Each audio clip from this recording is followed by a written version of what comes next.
So I had another question. Will consuming more fat boost my metabolism? Okay, let's talk about that.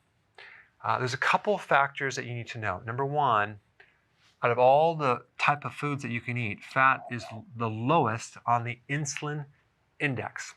And what you need to know is that insulin is the hormone that not only stores fat, but it actually prevents you from tapping into fat.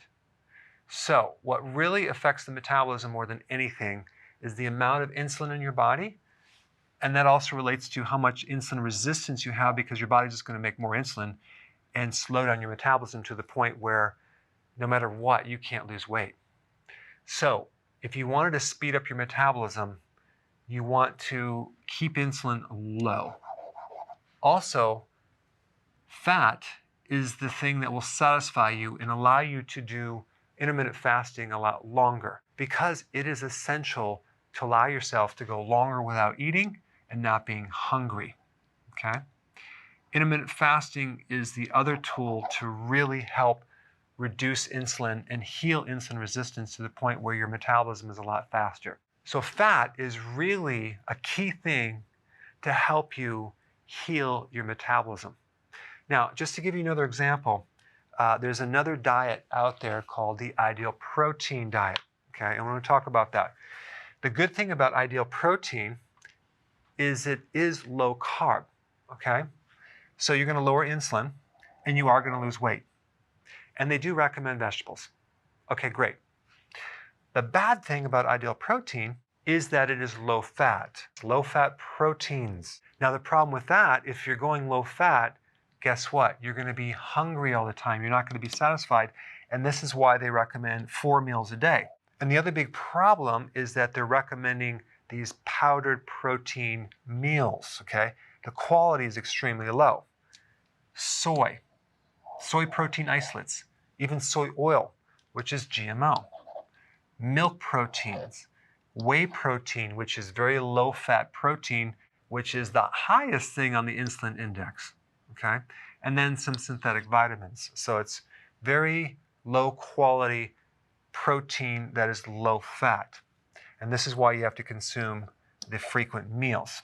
You're going to lose weight initially, but because they're low quality proteins, your hair is going to be dry, your skin's going to be dry.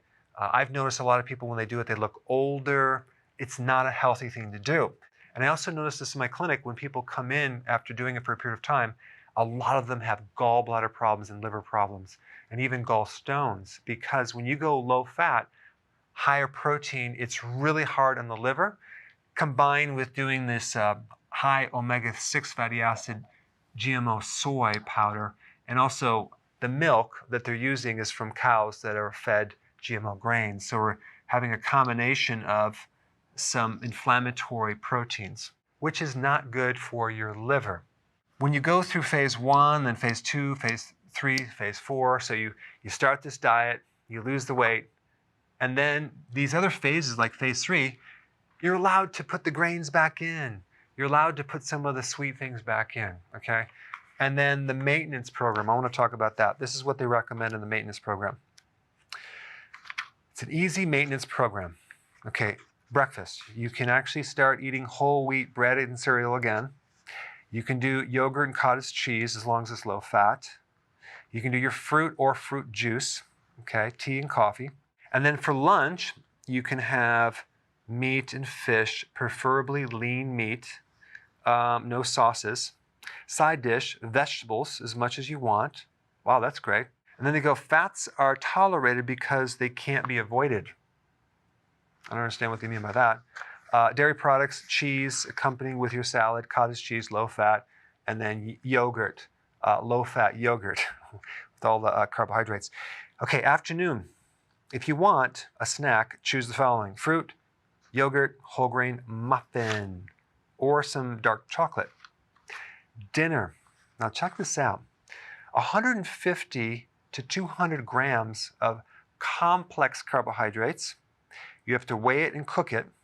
So there's 3 types: starchy foods like potato, grains, wheat, buckwheat, corn, or pulses, lentils, field beans, and chickpeas. To summarize, you can choose from rice, pasta, lentils, peas, beans, potatoes, wheat, as they contain complex carbohydrates. The important thing to remember is that your dinner must contain little or no fat. This is the same old fat-phobic idea that so many people still have ingrained in their minds. But you can end your meal with a not-too-sweet dessert like cake, rice pudding, indulge in an evening dessert because you never had one at lunchtime. So again, this is why people have the problems. They're trying to lose weight. They're not trying to get healthy. And the other idea that you have to lose weight to get healthy, well, guess what? You're going to actually lose weight. You're not going to be any healthier. You're going to look older. You're going to have problems with your gallbladder. And you go right back on the thing that created the problem in the first place. Now, lastly, I want to differentiate two things. You have the metabolism, okay? Then you have weight loss. Will eating fat boost my metabolism? Or will eating fat help me lose weight? Two different things, okay? Fat is not going to lower your metabolism. It's going to help your metabolism because it's eventually going to improve insulin resistance. However, if you're consuming a lot of fat, your body's going to break down a certain portion of that into ketones, which you can then run your body on as fuel. So potentially, if you're consuming too much fat, it might help your metabolism, but you may not lose a lot of weight, especially in the beginning, especially if you have a slow metabolism, because the fat that you're running on is the dietary fat, the MCT oil. So you may need to make some adjustments in the process of doing this, especially if you have a slow metabolism, and keep your fat within certain ranges. You don't want to go low fat. Maybe just keep your fat within the normal complex that it comes. Instead of adding MCT oil, for example, maybe just eat the fat that's normally in the meat or the hamburger and the dairy and the fish, or even the chicken, so don't take the skin off, keep all that in there, but just maybe not add that. So I just wanted to emphasize this one little point again so you really get it. We don't want to go low fat. Fat's going to help us. It's going to satisfy us. It's going to reduce hunger. It's going to allow us to do intermittent fasting longer. It's not going to affect insulin, but you may need to adjust the dietary fat and drop it down after you get into ketosis, okay, and you're not hungry anymore, maybe even down to 75 grams per day. This is not low, by the way, but don't start doing like the chicken without the skin or the low-fat burger or the low-fat meat. Always consume the fat that protein comes with. So for example, with cheese, you do whole milk cheese. You're not doing low-fat anything. You just don't want to go low-fat because your hunger is going to be high and you need that fat for the gallbladder to release bile. And the fat is used structurally to build the brain, the nervous system, your skin, and your immune system. All right, thanks for watching. Hey, if you're liking this content, please subscribe now, and I will actually keep you updated on future videos.